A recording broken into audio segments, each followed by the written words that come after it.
Hey, folks, Erick Stakelbeck here. Welcome to a very special Watchman Newscast live stream from God's one and only holy city, Jerusalem. Yes, I'm at the TBN studio here in Jerusalem, the ancient and ancestral capital of the nation of Israel, once again. And let me tell you, first of all, it is a cold, chilly, and rainy night in Jerusalem. Yes, it gets cold in Israel. I remember the first time I came in the wintertime. I said, it's the Middle East. This was years ago. I don't need a jacket in the Middle East. Well, I was sadly mistaken.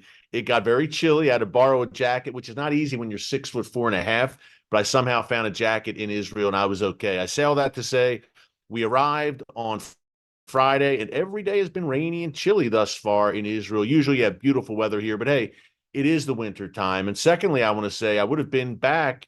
This is my first time here, folks, believe it or not, since the October 7th massacre perpetrated by Hamas terrorists.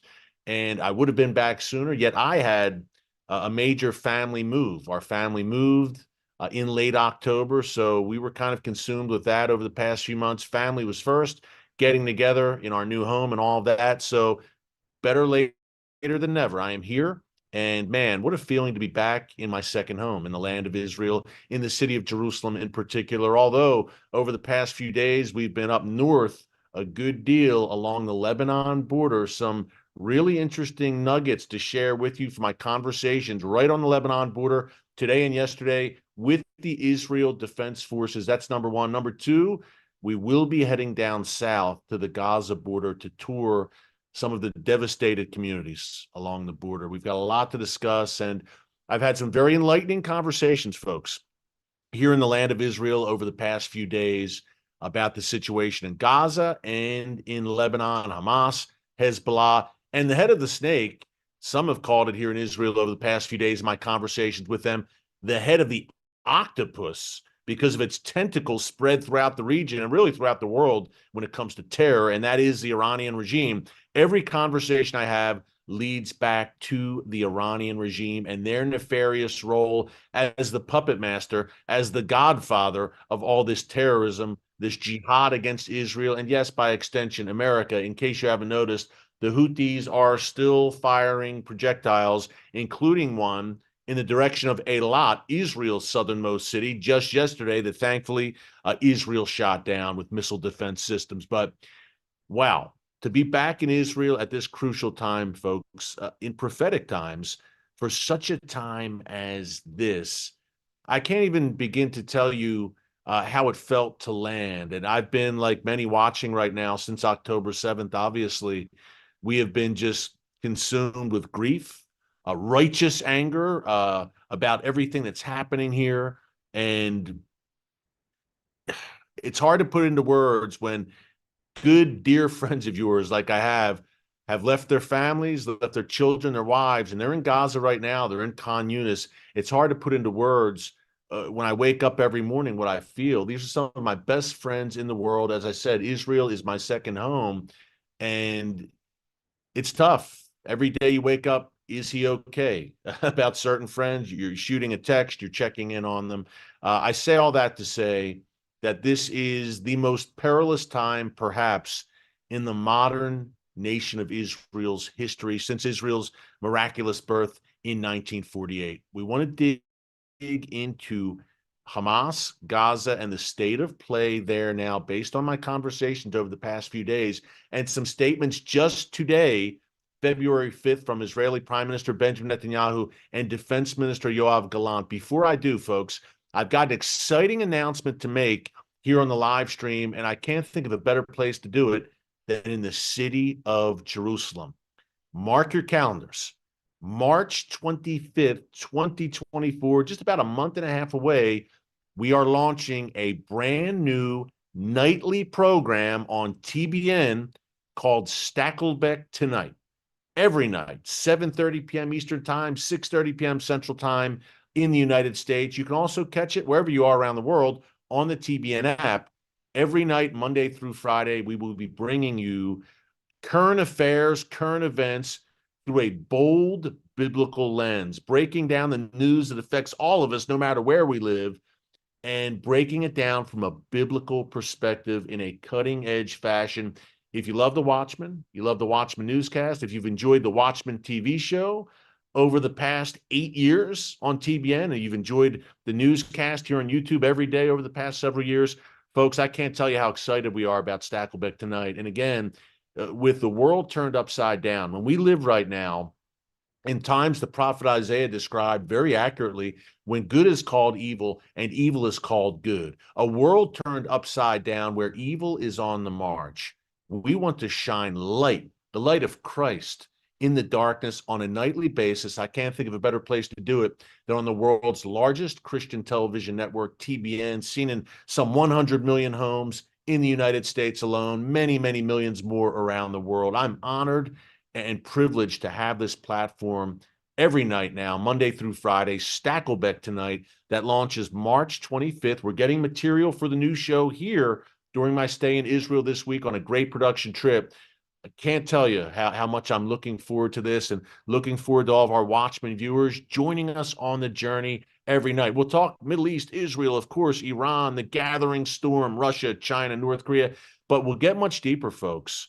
Look, we're in a struggle for Judeo-Christian civilization right now, and that also includes the cultural war, or the leftist, ultra-secular madness, cancel culture. All of these issues we will hit on, and we'll dig deep. And again, we'll do it from a biblical perspective. We live in prophetic times, folks, and this is a time where we truly need to step up, whatever platform we have, and be ambassadors for Christ. Check it out, March 25th. Again, much more coming. Okay, let's get into Hamas. What is the state of play in Gaza right now? Again, I'm heading to the border this week, and I will have a report from the border, from the devastated communities that were ransacked and obliterated in many ways by Hamas on October 7th. But here's what we know so far. Benjamin Netanyahu, Israel's prime minister, says that some 75% of Hamas's brigades are now defeated. When this war started, when Hamas launched this war, and some folks in our comments here are saying, congratulations on the new show. Hey, everyone, thank you so much. I can't thank you enough.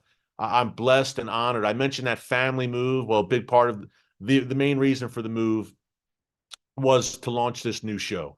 But God is going ahead of us and leading the way and making our path straight. We're excited for the opportunity and the open doors. So thank you to our Watchmen viewers right now. But Netanyahu says 75% of Hamas's brigades have been destroyed, or 18 of Hamas's 24 brigades taken out. Folks, that's a lot of terrorists. Last week we reported here in the newscast that some 10,000 of Hamas's roughly 30,000 strong terrorist army have been eliminated. Not only that, 10,000 more, as you hear the sounds of Jerusalem behind me, the siren here at nighttime. It's about 9:25 p.m. in Jerusalem. Some 10,000 of Hamas's fighters also injured, just taken off the battlefield, taken out of action, according to Netanyahu and Defense Minister Yoav Gallant. Folks, these are massive, massive strides made by Israel. I've got some more numbers for you here. I just want to read them. I want to have them accurate. Just going to read them real quick off my phone. Again, as I said, 18, according to Yoav Gallant, Israel's defense minister today, 18 Hamas battalions are dismantled and no longer function as fighting military frameworks. About half of the Hamas terrorists have been killed or seriously wounded. Folks, I want you to put this in perspective. And Gallant says, put in perspective in two ways. Number one, Gallant says, quote, this is one of the IDF's ground operation in Gaza right now, in which the IDF has essentially taken control of northern Gaza, Gaza City, central Gaza, incredible strides in a short period of time. Gallant says correctly that this is one of the most complex and complicated in the history of wars. And folks, I agree wholeheartedly with him. Gaza is the most densely populated area on earth. And practically every home in a place like Khan Yunis, in which the IDF is in the process right now, by the way, of imposing its will upon and defeating, rooting out Hamas terrorists in that city, thousands of Hamas terrorists in Khan Yunis killed. But a place like that, nearly every home is a weapons storehouse. Folks, there's never been anything like this in terms of Gaza being an absolute, and I mean from top to bottom to underground, with hundreds of miles of terror tunnels, an absolute terror stronghold in, again, a very tightly confined space, square mile after square mile of terror and terror support.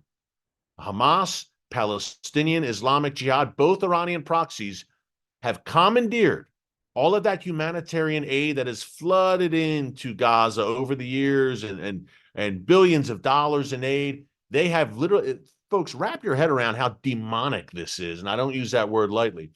They have literally Hamas and Islamic Jihad, these Iranian proxies, taken those billions of dollars in humanitarian aid, humanitarian supplies, food.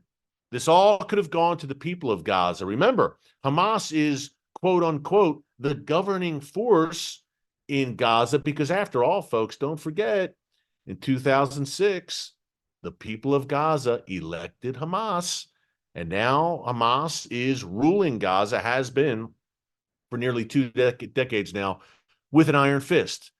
And they've taken all that aid, all of that money, and what have they done with it? Again, talk about demonic. They've used it to build hundreds of miles of tunnels beneath Gaza. Tunnels, I mean, folks, I've been in a Hezbollah terror tunnel up north. Hamas terror tunnels, same deal, different terrain, harder ground up north, softer ground in the south in Gaza, but same deal in that some of these tunnels are huge. You could fit a Humvee through them, a tank through them, first of all. Second of all, electrical work in there, concrete, unbelievable. The scale of sophistication of these tunnels. It's not a hole you're digging in the backyard with your little kid or your dog is digging. It ain't that. Let's just say that. These were sophisticated tunnels. They've been compared to spider webs, just a labyrinth of interconnected tunnels beneath Gaza. A good friend of mine just left the Israel Defense Forces reserves just the other day. He was in Gaza. He was in Khan Yunis. He broke this down for me over a Shabbat dinner Friday night. And he said, look, Eric, these tunnels are everywhere. They're everywhere. Everywhere you go. He said, they won't stand and fight us head to head, Hamas. What they're doing now is they're popping, they've done this throughout, but now really they've taken so many lumps, and the IDF's made such tremendous, astounding progress in this campaign to destroy Hamas.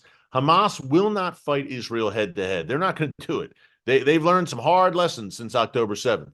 The IDF is a fearsome and highly motivated fighting force. What Hamas is doing is popping out of the ground. And my friend described it. He said, look, and he saw it up close. He fought them, and he just got off the battlefield a few days ago. He said, look, they have literally hatches. They'll open the hatch from underground. They'll pop out of the hatch from the RPG. They'll fire it. Then they'll escape down the hatch and scurry away like rats underground. That's exactly what Hamas does. And that's what they're dealing with. Or in a building, same deal. It's a complete guerrilla warfare style campaign right now. But as the defense minister, Yoav Gallant, said, it's unprecedented for many reasons. But one reason is that Israel is fighting above ground and below ground. Mainly, I'd say now the bulk of the fighting in many ways is below ground, where you might not have, you obviously don't have mass numbers of Israeli soldiers descending into those tunnels. That's Hamas's turf, their territory. They know every square inch of those tunnels, all the ways in, all the ways out. But the bulk of the focus in many ways for the IDF now is trying to dismantle that tunnel network. They've been using many means. Finally, the IDF confirmed a few days ago that, yes, Israel has used seawater from the Mediterranean Sea to flood some of these tunnels. There's been many other strategies the IDF has used. Some 20 to 40% of those tunnels have been neutralized. And you might say, well, that's not many. But folks, you were looking at hundreds, 300 at least of these tunnels, 300, hundreds of miles, I'm sorry, thousands of these tunnels, some large, some small, of all variants. Again, Hamas spent years building this network underground for one reason and one reason only: to murder, maim, and kidnap Israeli civilians. It's completely and utterly demonic. There's no other word to use for it. The good news is Israel making amazing strides, and I'm going to pull up a few more details for you here. Making those amazing strides. We're going to talk a little Hezbollah in a minute. I've spent a lot of time up north over the past few days. So you're getting the on-the-ground, bird's-eye view here, on-the-ground perspective here at the Watchman, and that's why you tune in, right? And that's why I had to come back and get back in the land. But in conversations with good friends, again, and those in the IDF over the past few days here on the ground, And one conversation in particular with my good friend Elliot Chodoff. You may remember Elliot from the show. We just taped a great segment with him that you will see this week here in the newscast from the Lebanon border. Elliot is a reserve major in the Israel Defense Forces. He said, Eric, the IDF, the Israeli military, this campaign in Gaza is a smashing success that has exceeded all expectations.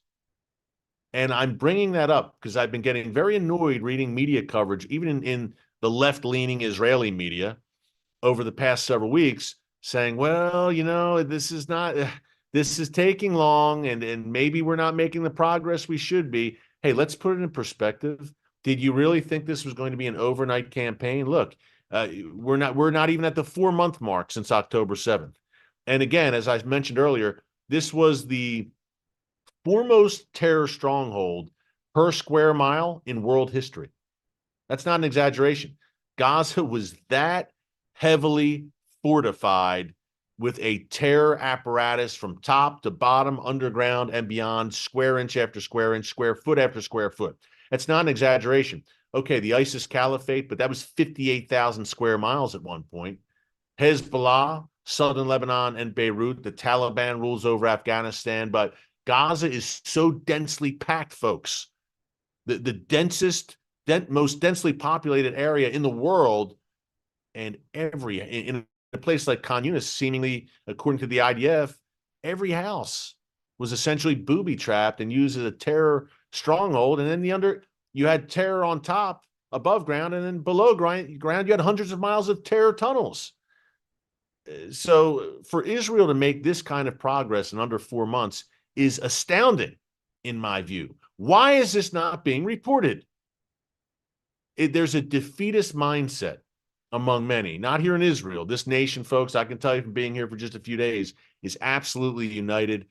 In talking to Israelis, this nation has changed.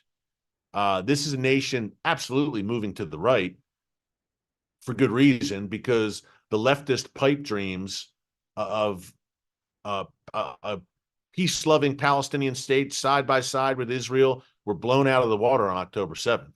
Many theories and paradigms and accepted narratives were blown out of the water that day, needless to say. And by the way, the Palestinian state narrative, we're going to talk about that a bit later in this newscast. It hasn't died. Old habits die hard when it comes to Western leaders, the Biden administration, European Union. They're still, folks, it's almost like Palestinians are being rewarded in the wake of October 7th. Hey, you just carried out a mini Holocaust in southern Israel.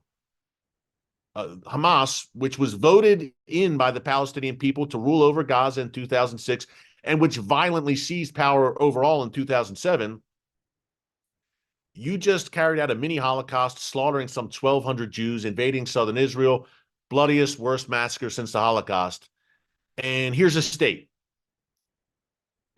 It's astounding. I talked about earlier, good called evil, evil called good, a world turned upside down, a time when common sense is not so common. Folks, welcome to 2024, prophetic times, and in some senses, in all the wrong ways. Talk of a Palestinian state and the desire, the obsession with the Palestinian state, you would think that'd be completely off the table after October 7th. No, it's gone into overdrive, talk of a Palestinian state. And I can tell you, folks, every Israeli I'm talking to here in the land of Israel says a Palestinian state right now is the furthest thing from our mind. The term that's been used a lot in my conversations is tone deaf. The Biden administration, tone deaf to continue to push a Palestinian state down Israel's throat when Israel right now is locked in an existential struggle against a Palestinian terror group in Gaza. And when Mahmoud Abbas, the leader of the Palestinian Authority in the West Bank, Judea and Samaria, the biblical heartland, that's what we call it, he still hasn't condemned October 7th, and he does not recognize Israel's right to exist. Who, may I ask, is Israel's partner for peace with this new Palestinian state? The powers that be in the West who are pushing this narrative, they can't answer, and they're using words like impose. Josep Borrell, the EU's foreign policy chief, is talking about, and I use the word, I'm quoting directly, folks, we must impose a Palestinian state, whether Israel likes it or not. So we'll take Israel, a sovereign nation, by the way, that's being dictated to by other nations. Who ever heard of such a thing? A sovereign nation. And other nations are pointing their finger at Israel and saying, you will do this.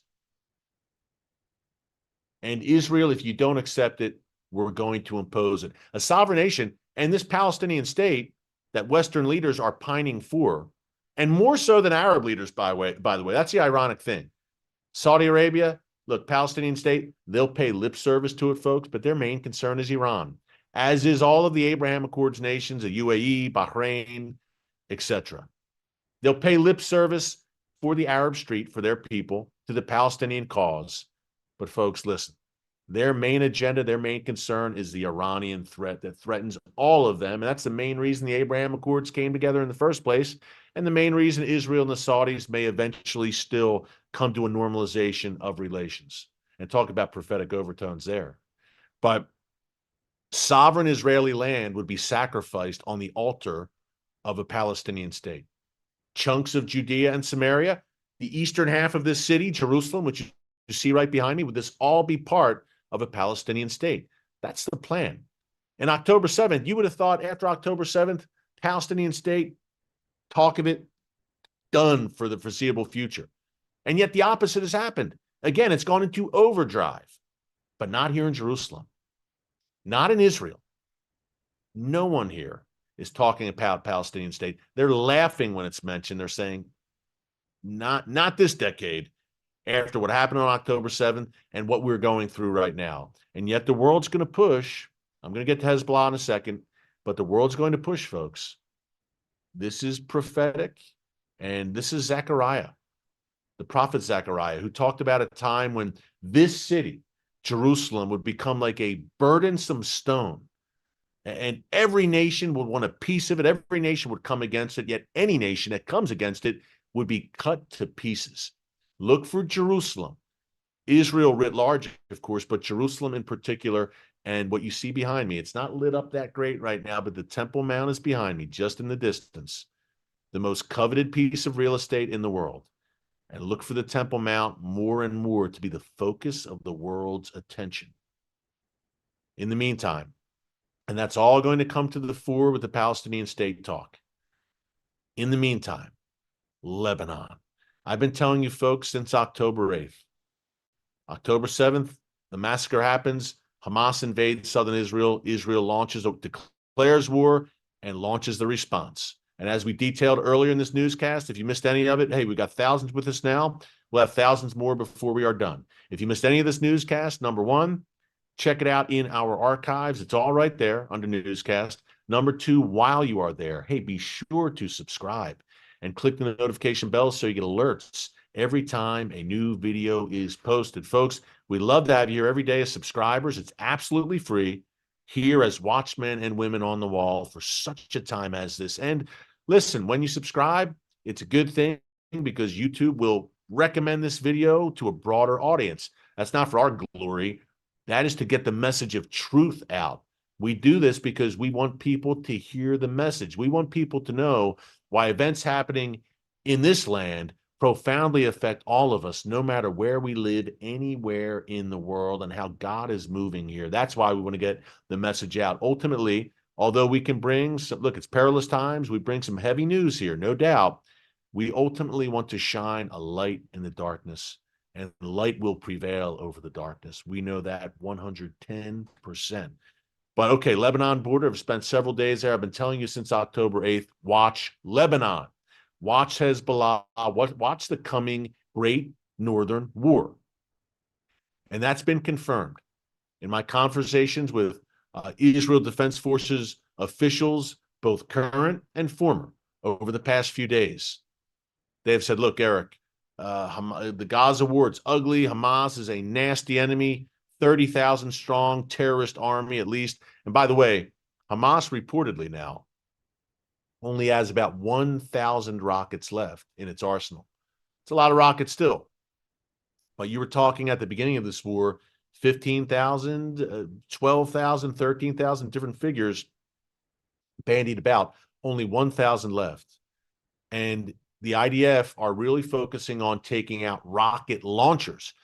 look, a lot of these rockets are underground in these tunnels. And they're still in schools, and they're on playgrounds or inside hospitals. These are tough targets. Israel goes to extraordinary lengths to avoid civilian casualties.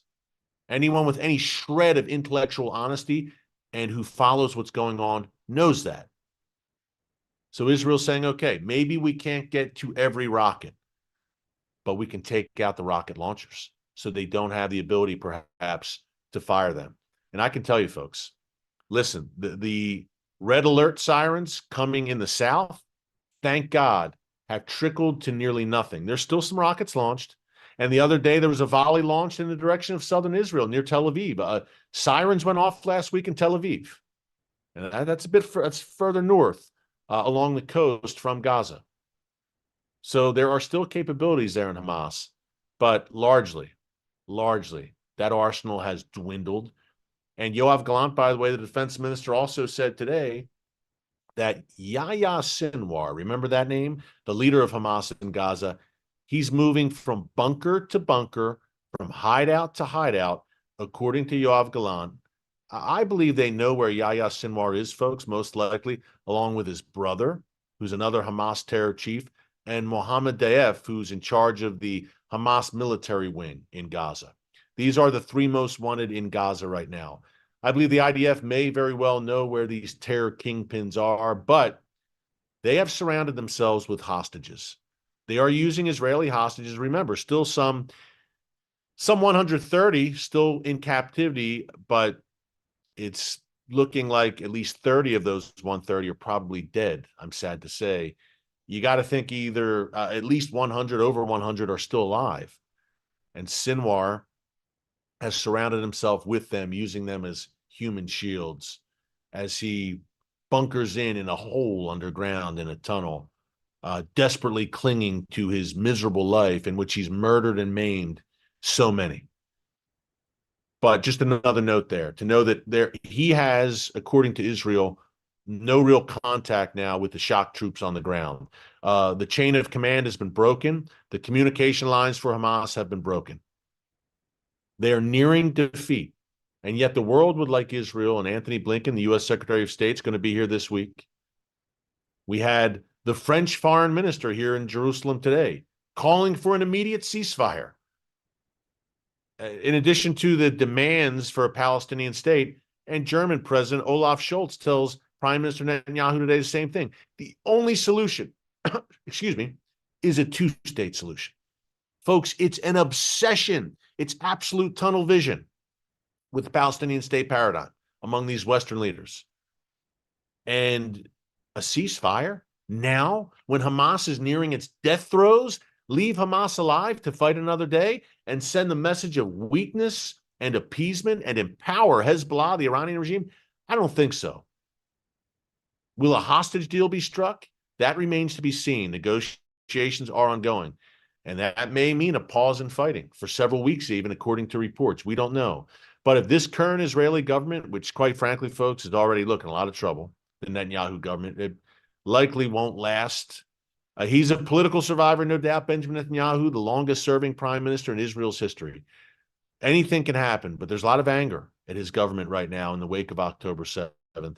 And if this government were to agree to a premature ceasefire and leave Hamas alive to fight another day and not finish the job, not good. We have Israeli reservists right now who've been sent home who are saying, we haven't finished the job. We have to finish the job. I didn't leave my wife and my children for 3 months, they're saying, my job, everything, and go sleep in the trenches, only to leave these terrorists who butchered our people alive to fight another day and to try to do it again, to duplicate October 7th. So I would be greatly surprised if the Netanyahu government agreed to a premature ceasefire. But folks, I can tell you the international pressure is relentless. So pray for this current Israeli government to have spines of steel and wisdom like Solomon, no doubt.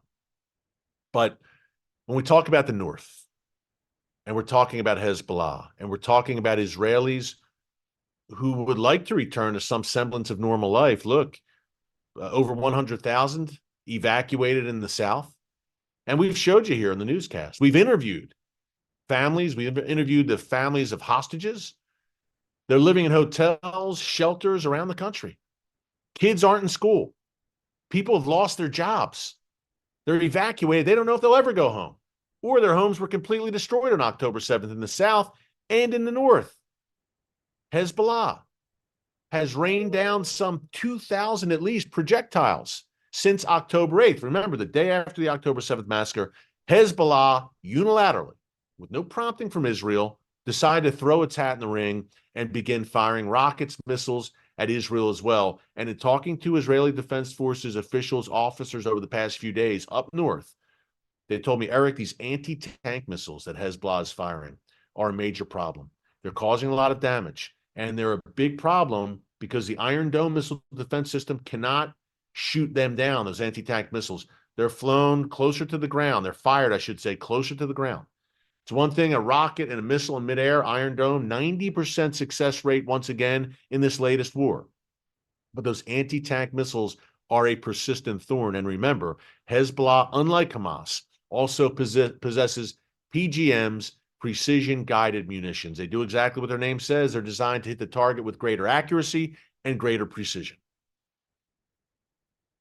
And yet, Israel has carried out some 3,000 strikes since October 8th against Hezbollah targets in southern Lebanon. They've succeeded in pushing Hezbollah back a bit from the border, not nearly enough. Here's some of the numbers for you. The IDF says that 3,400 Hezbollah sites have been struck, more than 150 Hezbollah cells, and some 200 Hezbollah operatives have been killed. Among the Hezbollah targets hit include some 120 observation posts, 40 weapons depots, and 40 command centers manned by Hezbollah members, along with, and we reported this on the newscast last week, an airstrip used by Hezbollah to launch drones and a weapons depot storing anti-aircraft missiles. And that airstrip was most likely built by the Iranian regime, Hezbollah's masters. So look, Hezbollah is feeling the heat. They're taking major lumps, folks. And they've been backed up from the border. They've been perched on that border. And I mentioned observation towers.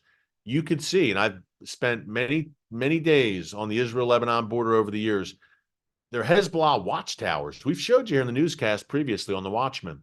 Hezbollah watchtowers looming over northern Israel, right on the other side of the border, right over the border fence in southern Lebanon.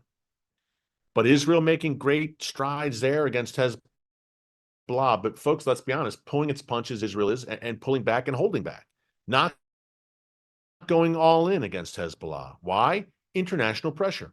That's number one. The world is pleading with Israel to not engage in a broader war and take on Hezbollah, to the point Amos Hochstein, the negotiator for the Biden administration when it comes to Israel, Lebanon, he's back in the region today, begging everyone, please, we need a diplomatic solution. Don't go to war against Hezbollah, Israel. Hey, good luck with that diplomatic solution. As many here in Israel have told me up north in the past few days, and I met with the mayor of the Mate Asher region. 8,000 of his citizens have evacuated, 80,000 overall from the north. And he said, look, the UN and the United States, the EU, are talking about pushing Hezbollah back beyond the Litani River, some 12 miles from the Israel-Lebanon border. Sounds great in theory. Here's the problem. Those Hezbollah members, they live along the border, folks. Their homes are there. They live in southern Lebanon. They're not going to just evacuate their homes and live beyond and move beyond the Litani River. And the UN has shown no desire whatsoever to resolve the problem since 2006, since the last Israel-Hezbollah war. Israel's left with a quandary here, ladies and gentlemen. It's a question not of if it has to mount a major assault on Hezbollah, but when. And I believe Hezbollah could very well. Hamas is nearing its death throes right now. Look, the big one still to come, Rafah, that border crossing along the Gaza-Egypt border, where Hamas will make its last stand, quite probably. Khan Yunis, in the next week or so, it seems like the IDF will really have the upper hand there. So Rafah looms as maybe the last stage in major fighting. We shall see. How will Egypt react to that, by the way? It's right on the Egyptian border. It's a tumultuous, perilous time here in the land for sure. But Israel's going to have to mount a major assault against Hezbollah, folks. There's no way. And we've discussed this many, many times on the newscast over the past several months. If you lived, picture this and consider this. If you lived in northern Israel, if you lived in a town like Metula, right along the Lebanon border, by the way, beautiful, beautiful, beautiful region, northern Israel, one of my favorite. But if you live there with Hezbollah still nearly at full strength, even though there have been many strikes, they still have most of their arsenal. The vast majority of it's still in their possession. They're still there. They're still alive and kicking. Would you go home? Would you return to your home if you're an Israeli near the Lebanon border with Hezbollah lurking just a few miles away and with every intention of duplicating or exceeding the carnage of October 7th? Of course you wouldn't. So these Israelis remain in hotels and shelters around the country. I stayed in Tiberias last night, right on the Sea of Galilee, and in my hotel were dozen upon dozens of residents of Metula, the northernmost town in Israel, right on the Lebanon border. And I spoke with one who said, talk about a miracle of God, folks. He said, I have a safe room, a bomb shelter in his house, like most Israelis do along the borders. He said, I rarely use it. But on this particular day, there was some fire, some rockets being fired. And folks, homes are being destroyed in northern Israel by these Hezbollah rockets. 10 soldiers killed, and at least, I believe, 4 to 6 civilians have been killed in the north. It's a war. Maybe the front's not completely open. It's not a full-scale war, but it's a low-intensity, increasingly intensifying war in the north.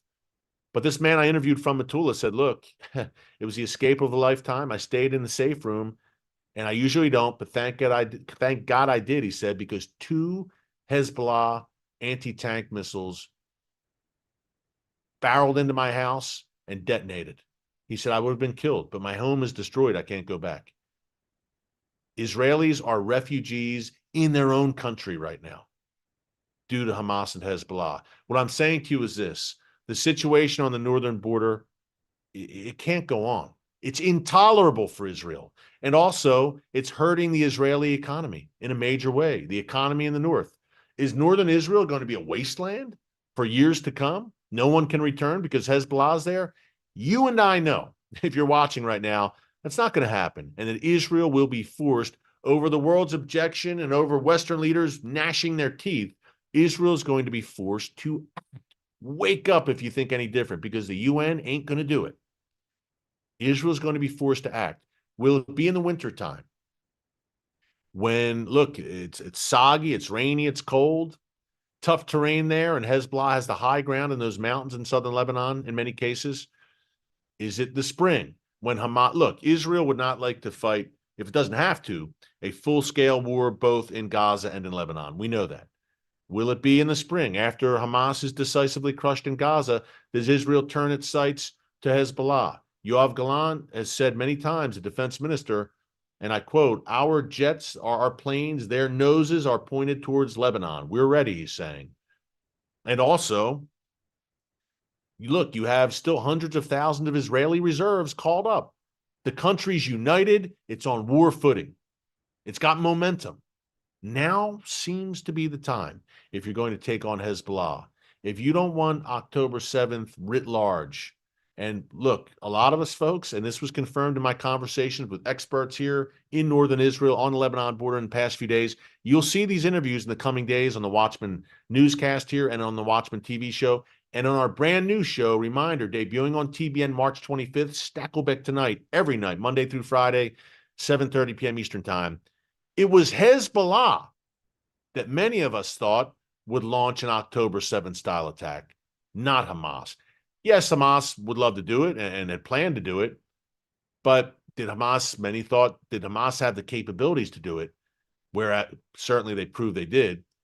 And certainly we knew Hezbollah absolutely did in the run-up to October 7th. Many, and because Hezbollah talked about it incessantly, Sheikh Hassan Nasrallah, the leader of Hezbollah, talked many times about invading the Galilee and swarming the border. And Hezbollah also had a terror tunnel apparatus, many tunnels uncovered by the IDF. I was in one of those tunnels with the IDF. You saw it here in the Watchman. So many thought Hezbollah would move first. Well, Hamas moved first. We know how that went October 7th. I believe Hamas very much believed Hezbollah would go all in and join in a full-scale war against Israel. That didn't happen, but it's certainly a war, a low level, you could say, I guess, even though people are being killed on either side, even though rockets being launched every day and Israel striking Hezbollah targets every day. It's not a full-scale war yet, but folks, I think that's unavoidable. No one wants it. It's going to be horrible. It's going to be horrible for Israel and for Lebanon. Everyone knows it. But everyone also knows, I think, if they're being honest with themselves, that Israel cannot accept the situation as it is. With 80,000 Israelis, the residents of over 30 communities evacuated from the north, Hezbollah perched on Israel's border with every intention of wiping the Jewish state off the map and making October 7th look like child's play. Anyone with a shred of intellectual honesty knows Israel cannot abide by this. It must change. Hezbollah must be dealt with. And again, I wish Hezbollah would lay down its arms, obey the UN, and back away 30 miles from the border. It's not going to happen. The Iranian regime would never let it happen. And tomorrow we'll talk more about the Iranian regime's role in this. We will have our dear friend Yair Pinto with us. You may have seen him on the TBN Israel channel, an IDF spokesperson. Works for our team here at TBN, helps head up the bureau here in Jerusalem, where I'm coming to you from right now. Yair will join us tomorrow. You won't want to miss this, folks, live with his observations from inside Gaza. He was in Khan Yunis. He was in Gaza City. He was up north on the Lebanon border as well. You won't want to miss that. Until then, shalom from Jerusalem. Pray for the peace of Jerusalem and for this beautiful, beautiful, glorious land. Until tomorrow, thanks for joining us. God bless you. And remember, never hold your peace. Hey, everyone. Thanks for checking out the Watchman Newscast. Make sure you hit the subscribe button so you never miss an upload. And tap the bell icon so you're notified every time a new video is posted. And don't forget to share your thoughts, insights, and comments below. Thanks for watching. We'll see you back here tomorrow.